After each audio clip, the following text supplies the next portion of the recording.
Hi friends, എല്ലാവർക്കും ഇതിലേക്ക് സ്വാഗതം. ഇവിടെ നമ്മൾ നോക്കാൻ വന്നത് തീർച്ചയായിട്ടുള്ള ആൾക്കാർ എങ്ങനെയാണ് അവരുടെ മണി മാനേജ് ചെയ്യുന്നത്. നമ്മൾ മാനേജ് ചെയ്യുന്ന പോലെയല്ല അവർ മാനേജ് ചെയ്യുന്നത്. കാരണം അവർ മാനേജ് ചെയ്യുന്ന രീതിയിൽ അവർ മാനേജ് ചെയ്യുന്നത് കൊണ്ടാണ് അവർക്ക് കൂടുതൽ മണി അല്ലെങ്കിൽ കൂടുതൽ വെറുത്തൊക്കെ അവർക്ക് ജനറേറ്റ് ചെയ്യാൻ പറ്റുന്നത്. അപ്പോൾ എങ്ങനെയാണ് ശരിക്കും അവർ മാനേജ് ചെയ്യുന്നത്, കൂടാതെ എങ്ങനെയാണ് ഞാൻ എൻ്റെ മണി മാനേജ് ചെയ്യുന്നത് ഞാൻ നിങ്ങളുമായി ഷെയർ ചെയ്യാം.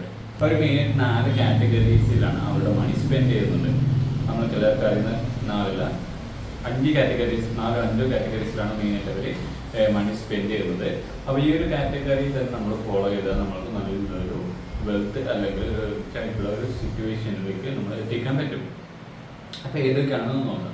അപ്പോൾ നമുക്ക് എല്ലാവർക്കും അറിയുന്ന പോലെ തന്നെ ഇൻകം നമുക്ക് പല രീതിയിൽ വരാറുണ്ട്. 9 to 5 ആയാലും അതേപോലെ തന്നെ ഇൻവെസ്റ്റ്മെൻറ്റിൽ നിന്നായാലും അതുപോലെ തന്നെ വേറെ പാസീവ് ഇൻകം സോഴ്സിൽ നിന്നായാലും നമുക്ക് ഇൻകം വരും. ഓക്കെ, അതാണ് ഒരു സൈഡ് വരുന്നത്. നമുക്ക് ഇൻകം വരുന്ന ഒരു സൈഡ് ഉണ്ട്. അപ്പോൾ നമുക്ക് ഏകദേശം ഒരു 10,000 രൂപ ഇൻകം വരുന്നെന്ന് വിചാരിക്കും.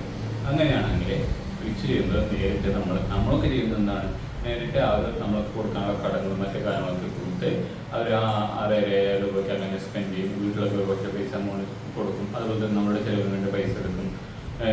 പിന്നെ ട്രിപ്പ് അടിക്കാൻ പൈസ എടുക്കും.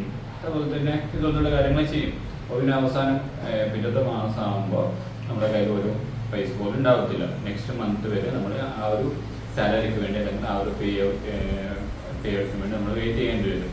അപ്പോൾ ഫിക്സ് ചെയ്യുന്നത് ശരിക്കും അവരുടെ മണി നേരിട്ട് എക്സ്പെൻസിലോട്ട് കൊണ്ടുപോകല്ല ചെയ്യുന്നത്. അവർ കൃത്യമായിട്ട് ഒരു 10,000 രൂപ വന്നാൽ അതിന് ഇത്ര ശതമാനം ഈ ഒരു ഇതിലോട്ട് പോകണം, ഇത്ര ശതമാനം ഇവിടെ പോകണം എന്ന് കൃത്യമായിട്ട് അവർക്ക് അറിയാം. ഏതൊക്കെയാണ് അവർക്ക് ഫീൽഡെന്ന് നോക്കാം. അപ്പോൾ ഫസ്റ്റ് എന്ന് പറയുന്നത് ജനറൽ തന്നെയാണ്. ഈ ജനറൽ കാറ്റഗറിയിലോട്ട് അവരെന്ത് ചെയ്യും, ഏകദേശം അവരുടെ അമൗണ്ടിന് 30% മണി അവർ നേരിട്ട് ഈ ജനറൽ കാറ്റഗറിയിലോട്ട് കൊടുക്കും. ജനറൽ കാറ്റഗറി എന്ന് ഉദ്ദേശിക്കുന്നത് നമ്മുടെ വീടിൻ്റെ ചിലവൊക്കെ ഉണ്ടല്ലോ, അതായത് നമുക്ക് പൊതുവെ വരും ചിലവ്സ് ഒക്കെ ഉണ്ട്. EMIs, അതുപോലെ തന്നെ വീടിന് വരുന്ന ചിലവുകൾ, ലോൺസ്, ഇതുപോലുള്ള കാര്യങ്ങൾ, ഇൻഷുറൻസ്, ഇതുപോലുള്ള കാര്യങ്ങളൊക്കെയാണ് നമ്മൾ ജനറൽ കാറ്റഗറി എന്ന് പറയുന്നത്. അപ്പോൾ ഈ ഒരു കാറ്റഗറിയിലേക്കായിരിക്കും ഈ ഒരു 30% ഇൻകം നേരിട്ട് പോകുന്നത്.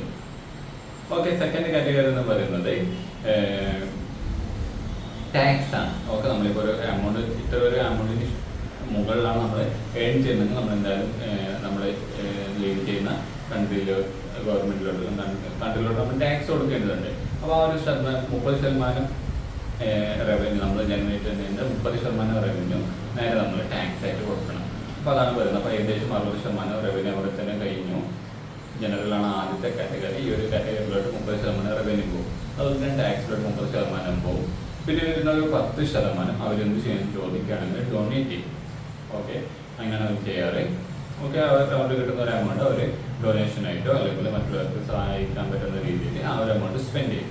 അതാണ് 10% എന്ന് പറയുന്നത്. അപ്പോൾ നമുക്ക് വായിക്കാൻ നിൽക്കുന്നത് 30% ബാക്കിയുണ്ട്.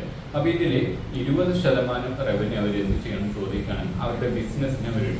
ഇപ്പോൾ സപ്പോസ് നിങ്ങൾക്കൊരു ബിസിനസ് ചെയ്യാൻ സ്റ്റാർട്ട് ആഗ്രഹം ഉണ്ടെങ്കിൽ അതിലൊരു 20% നിങ്ങൾക്ക് എന്ത് ചെയ്യാം, അത് നിങ്ങൾ ബിസിനസ്സിന് വേണ്ടിയിടാം. അതായത് ബിസിനസ്സിന് വേണ്ടി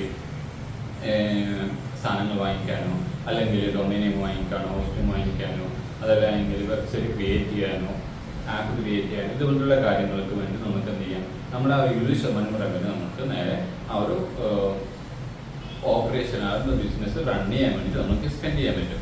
അതാണ് 20% എന്ന് പറയുന്നത്.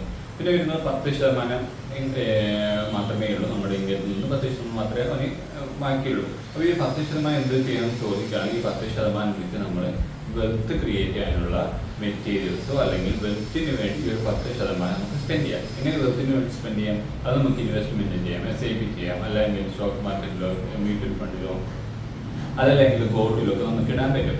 അപ്പോൾ ഇതുവഴി നമുക്ക് നമ്മുടെ വെൽത്തിന് ഇൻക്രീസ് ചെയ്യാൻ പറ്റും. കൂടാതെ നമുക്ക് ഈ ഒരു 10% വരുന്ന റവന്യൂ നമുക്ക് എന്ത് ചെയ്യാം, ബുക്സ് വാങ്ങിക്കാം, കോഴ്സ് വാങ്ങിക്കാം, വർക്ക്ഷോപ്പിൽ പോകാം, പുതിയ സെക്ഷനിൽ നമുക്ക് പോകും.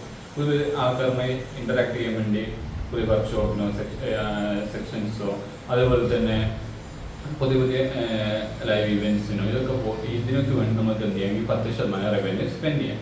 അപ്പോൾ ഈ 10% റവന്യൂ സ്പെൻഡ് ചെയ്യുന്നത് കൊണ്ട് തന്നെ നമുക്കത് ഭാവിയിൽ ഫ്യൂച്ചറിൽ നല്ലൊരു ഇൻവെസ്റ്റ്മെൻ്റ് ആയിരിക്കും 10% റവന്യൂ. അതുകൊണ്ട് തന്നെയാണ് ഈ 10% റവന്യൂ അവർ ഈ ഒരു വെൽത്ത് ക്രിയേഷന് വേണ്ടി സ്പെൻഡ് ചെയ്യുന്നത്. ഓക്കെ, അപ്പോൾ ഇത് ഇങ്ങനെയാണ് മെയിനായിട്ട് ഒട്ടുമിക്കല്ല ഇൻവെസ്റ്ററും ഒട്ടുമിക്കല്ല റിച്ച് ആയിട്ടുള്ള ആൾക്കാരും മണി സ്പെൻഡ് ചെയ്യുന്നത്. ഇതിൽ തന്നെ ഫോളോ ചെയ്യണമെന്ന് പറഞ്ഞിട്ടില്ല. ഞാനും ഈ ഒരു മെത്തേഡ് തന്നെയാണ് ഉപയോഗിക്കുന്നത്. എന്നാൽ എനിക്ക് ടാക്സ് അത്ര വരാത്തത് കൊണ്ട് ടാക്സ് വരുന്ന 30% ഞാൻ നേരെ ഓപ്പറേഷനിലേക്ക് തന്നെ ഇടും. പിന്നെ എനിക്ക് ജനറൽ എക്സ്പെൻസ് 30%-നേക്കാളും കൂടുതൽ എനിക്ക് ജനറൽ എക്സ്പെൻസ് വരാറുണ്ട്. ഏകദേശം ഒരു 50% എക്സ്പെൻസ് വരുന്നത് കൊണ്ട് ജനറൽ എക്സ്പെൻസ് തന്നെ എനിക്കൊരു 50% വരും. ബാക്കി വരുന്ന ഒരു 20% ഞാൻ 10% അല്ലെങ്കിൽ 20% ഞാൻ വെൽത്തിന് വേണ്ടി മാറ്റിയേക്കും.